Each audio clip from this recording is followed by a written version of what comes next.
Spencer, if you were going to make another $50,000 movie, how would you start?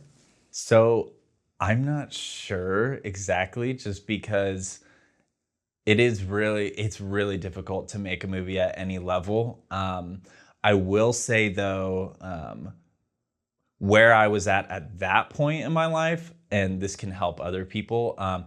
We were at a point where we were in film school and we realized, hey, we're at a really unique point in our lives where we can borrow the film school's equipment. We have, free labor from all these film students who are super excited. We have the student film insurance. And we don't have full-time jobs yet. We're not repaying our student loans yet. So it was kind of the perfect storm and kind of the perfect time to make a movie. And so I'm not going to go out and say, oh, I encourage everyone in film school to go make a feature, because it is so much work. I would encourage you to do it if you already know in your heart that you need to do it and you're already set on it, then yeah, go for it. If you are kind of in your later years in film school, you're junior, senior, whatever, it could be a really wise move. And it's a very unique opportunity that you might not get at any other point in your life. So that's what we did, and it worked out really well for us. So let me see if I understand. You're not sure if you would make another one for 50,000, or you're not sure what you would do differently? I wouldn't do anything differently with the way we set up and did Space Waves, as far as just, deciding to do it at that point in our lives and kind of the resources we utilized. I think we made the right moves there. It would take a lot more effort and work to be scrappy and to do another $50,000 movie now that I'm out of film school and I don't have access to all of that equipment and insurance and things such as that. However, if I was to make another $50,000 movie, I would do the same thing that we did earlier with Space Waves, which is just play to my strengths, try to get as many favors as possible. Contact the film school and be like, hey, is there any discount for an alumni to use your camera? Or find a DP who already has a good camera, things like that. Just find ways to cut corners and save money every which way you can.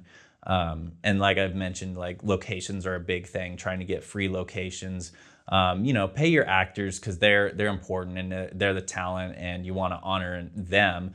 But even crew members, it's like, see if you can get favors. Maybe somebody's not able to be on for the whole set. Maybe they could be on for a few days here or there. And just try to think creatively and do it that way.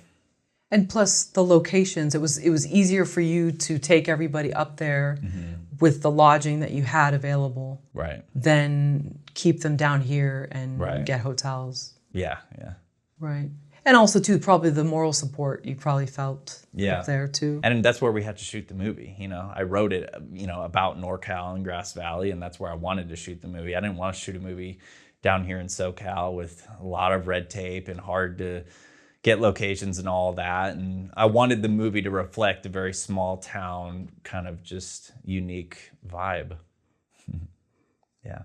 How do you think you could have saved more money? Oh, man, I don't know. If I knew, then that would have been good. I'm not sure. It was hard. It was hard to save money, like just every step of the way. I honestly don't know if we could have saved any more money than we did. Yeah. Not sure. How was craft services and crew feed? Like what, you had family and friends? Yeah, family and friends. My mom helped with that. She was craft services, which was amazing. So she'd make a bunch of food and then drive over to set and feed us, which was amazing. But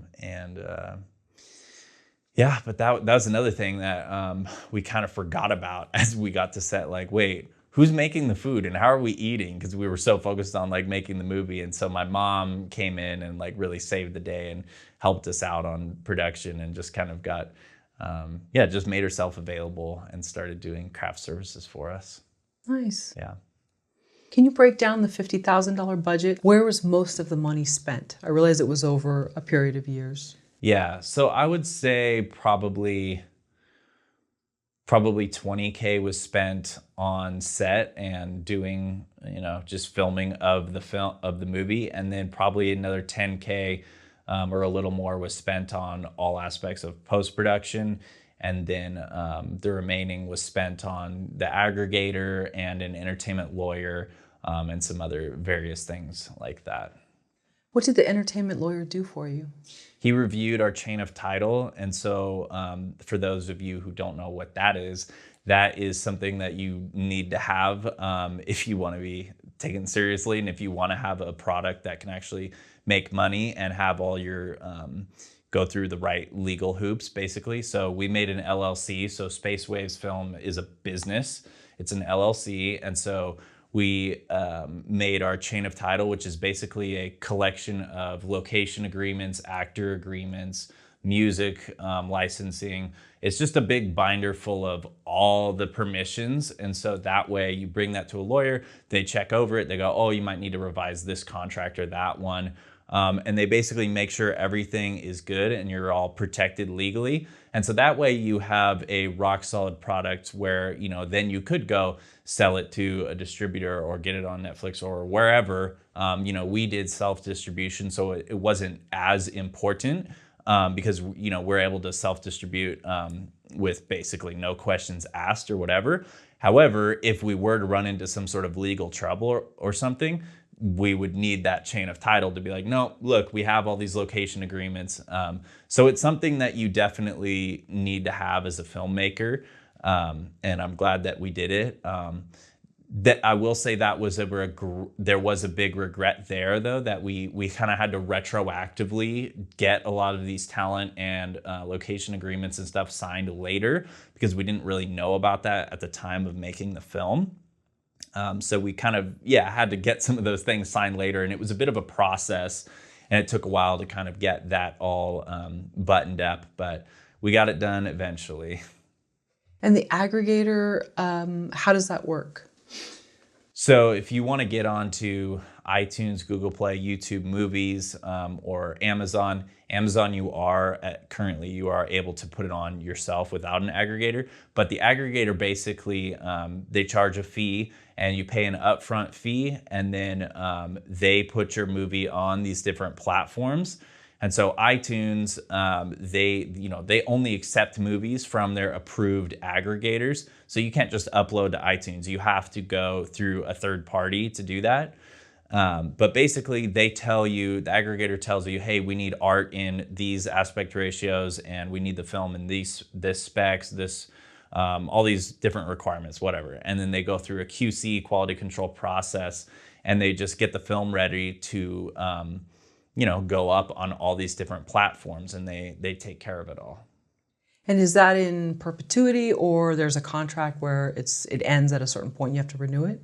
I believe with Bitmax, which is who we went with for Space Waves, it's like a 3-year contract, and then you have to pay like a renewal fee. It's not too expensive, but I think that's what we went with. Spencer, what are the biggest lessons you learned from the production?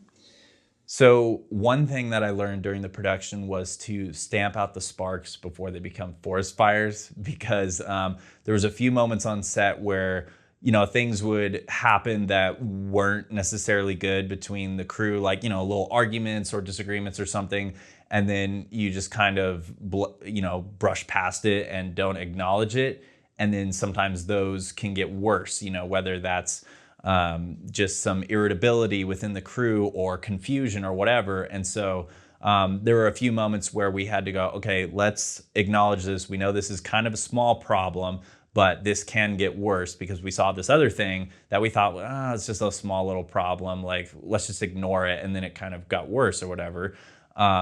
So that was kind of a big thing for us to be like, let's pause, let's make sure to resolve any sort of conflict. Let's be sure to clear up any sort of confusion, even if it's just small issues here and there. And that was something that was really vital and helped us out a lot and made things much smoother as we went through the rest of production. So basically there were no small problems. Like, you looked at everything as, how could this bite us in the back at some point? Yeah. Yeah, definitely. Because I think another thing too was like moods of cast and crew members. And some of us didn't realize, I mean, myself included, but me and a couple of the other people on set, sometimes we'd get in a bad mood, or we'd get irritable, and then we'd see, oh, it's actually affecting everyone else. And then now these actors are going into a scene and they've just been around some arguing or some negative environment or some complaining, and now the scene's not going to play out as good because their mindset is a little bit distracted or a little more negative than it should be, So those were things that we had to rewind and take account of, and be like, okay, we need to realize whatever's happening on set, and whatever the emotions are on set, we need to make sure that this is a healthy and a good environment, because that's going to translate onto screen. That's a great point. Actors are like sponges. They Right. pick up everything in their environment. And Yeah. so would you then take things maybe away from them? Sometimes that might be hard if you need to address something in the moment. How would you handle that so that if there was something that needed addressing, you could do it where it wouldn't spread to the rest of the room? I mean, there was like moments where I'd have to take people aside, whether it's like a disagreement or whether there was, like I said, a confusion, like maybe me and Connor, the DP, if we weren't seeing eye to eye on the shot, he thinks it should be this way, I think it should be this way. It's like, okay, well, let's not have this conversation in front of everyone else. Let's go over here and talk about it. And so that worked really well. And then same with the actors. If it's like, okay, I like the way the scene is going, like this one, this actress is doing great and then he's not doing so good or whatever, then it would be like, okay, let me pull him aside and talk to him about it and try to adjust, or vice versa, whatever it was. Sometimes you need to talk to two people, sometimes you need to talk to just one, but don't have sensitive conversations or conversations that not everyone needs to hear. Don't have that in front of everyone. There's something to be said about like having private conversations privately.